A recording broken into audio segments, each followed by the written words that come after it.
Régis Berton, bonjour. Vous êtes chef de produit pour le groupe Harman France qui distribue les marques donc Harman Kardon, JBL et Infinity.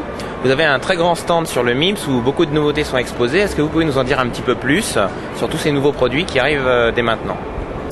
Bien, bonjour tout d'abord. Oui, effectivement, on a un stand qui est relativement grand puisqu'on a un petit peu plus de 200 mètres carrés cette année sur ce mondial image et son. Beaucoup de nouveautés cette année chez Harman France puisque, comme vous venez de le dire, la filiale française Harman France représente la marque Harman Kardon, JBL et Infinity. Et sur ces trois marques, on a pas mal de nouveautés. Donc pour Harman Kardon, cette année, on a vraiment des gros changements en termes de sortie de produits puisque certains sont peut-être au courant, mais l'année 2003 a marqué les 50 ans de la marque Harman Kardon.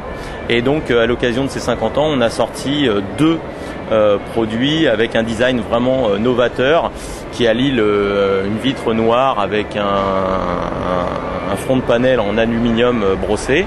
Et donc cette nouvelle esthétique qui a vraiment bien plu au niveau du grand public est désormais présente sur toute la gamme de produits Harman Kardon, des amplis audio-vidéo aux amplis tuner, en passant par les lecteurs de DVD, un nouveau tuner, donc toute la gamme Harman Kardon. Donc c'est vraiment, cette année 2004 est une année vraiment importante pour Harman Kardon et le salon est l'occasion de présenter toutes ces nouveautés. Alors à l'occasion des nouveautés, on a vu justement un tuner qui est un mix entre le DAB, donc le numérique, et la FM traditionnelle. Comment est-ce que vous avez choisi d'importer ce produit puisque il y a quasiment personne qui fait du DAB en France, et pourquoi est-ce que vous le faites maintenant? Bon, il faut savoir que le groupe Harman développe maintenant l'ensemble de ses produits pour le monde entier, c'est-à-dire qu'on a un raisonnement mondial et non plus européen comme ça a pu être le cas pendant quelques années. Donc le DAB, on ne prend pas comme référence le marché français pour le développement de nos produits, et le DAB est un très bon exemple puisque cette technologie se développe pas mal outre-Manche par exemple, ou aux États-Unis ou dans d'autres pays de la communauté européenne. En France, on est un peu en retard et un petit peu à la traîne sur le DAB, mais la volonté d'Harman, c'est d'avoir des produits dans sa gamme pour répondre dans le futur à diverses technologies. Donc il y a un intérêt vraiment important pour le groupe Harman Kardon de développer des produits qui, même s'ils ne sont pas 100% utilisables aujourd'hui, le seront demain. On a vu sur le site Senena en présentation vidéo l'AVR 8500, un ancien modèle très haut de gamme chez vous, et le nouvel AVR 630 depuis quelques jours. Comment est-ce que vous appréhendez ce nouveau média qui est la vidéo à la demande sur Internet, et comment vous allez vous impliquer en fait bien par exemple sur Senena ou ailleurs pour vraiment proposer quelque chose de nouveau aux consommateurs pour découvrir vos produits? Bon, en fait, je pense que ça va dans le bon sens. Le fait de présenter des produits sur Internet de toute manière est une chose importante puisque c'est un média qui est accessible de partout dans le monde et je dirais très facilement maintenant puisque le taux d'équipement en ordinateur, que ce soit portable ou fixe, croît chaque année. Donc le fait d'avoir nos produits présents sur le web est une chose positive. Ensuite, concernant ce type de présentation spécifique, je pense que c'est une bonne idée puisque ça permet, ça ne remplace pas pour moi la presse papier qui reste quand même un média à part. Par contre, je pense que ce type de présentation est complémentaire à la presse papier puisque le fait de voir ce produit en 3 dimensions quelque part, puisque la caméra tourne autour du produit, peut regarder dedans, etc., permet d'avoir une vision un petit peu plus détaillée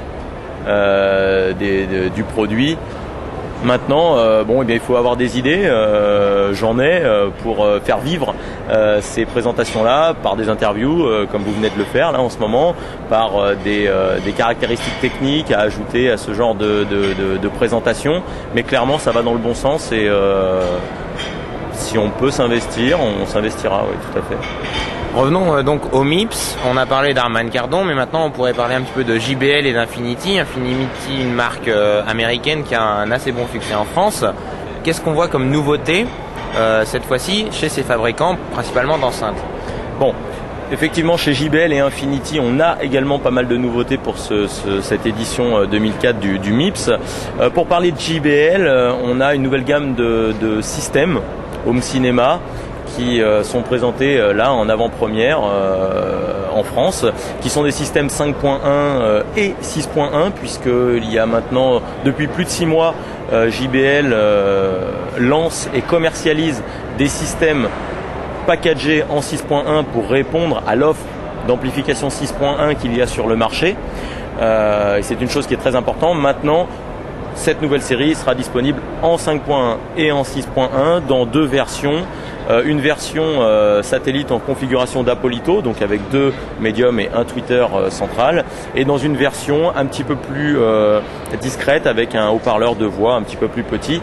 Un nouveau design aluminium et noir pour coller à l'esthétique de nos amplis Harman Kardon.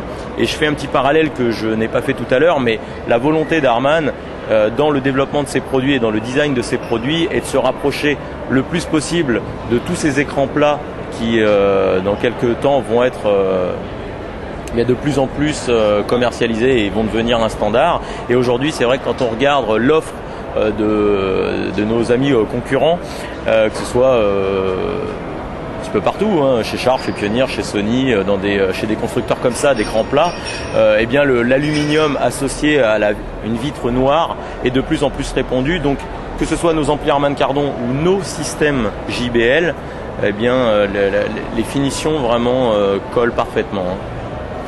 Pour conclure, on va parler un petit peu des disponibilités produits, puisque toute la nouvelle gamme Harman Kardon a été annoncée, mais on sait qu'il y a des petits délais par rapport à la disponibilité. On va parler aussi du futur. Alors, quoi de neuf dans l'année à venir chez Harman, JBL ou Infinity?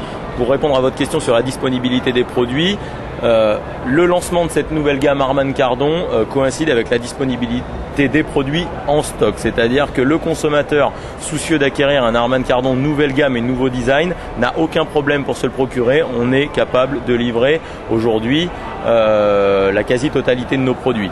Les produits qui sont un petit peu décalés en termes de lancement sont ces nouvelles technologies d'amplification numérique, full numérique chez Harman Kardon. C'est la série DPR, le DPR 1005 et 2005, qui sortiront et seront lancés probablement au courant de l'été. Donc ça, ce sont des produits qui arriveront dans un deuxième temps.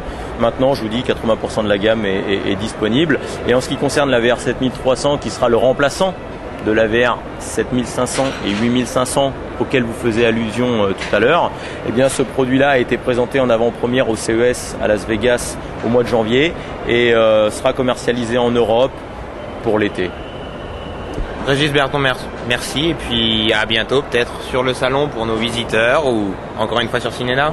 Merci de votre accueil.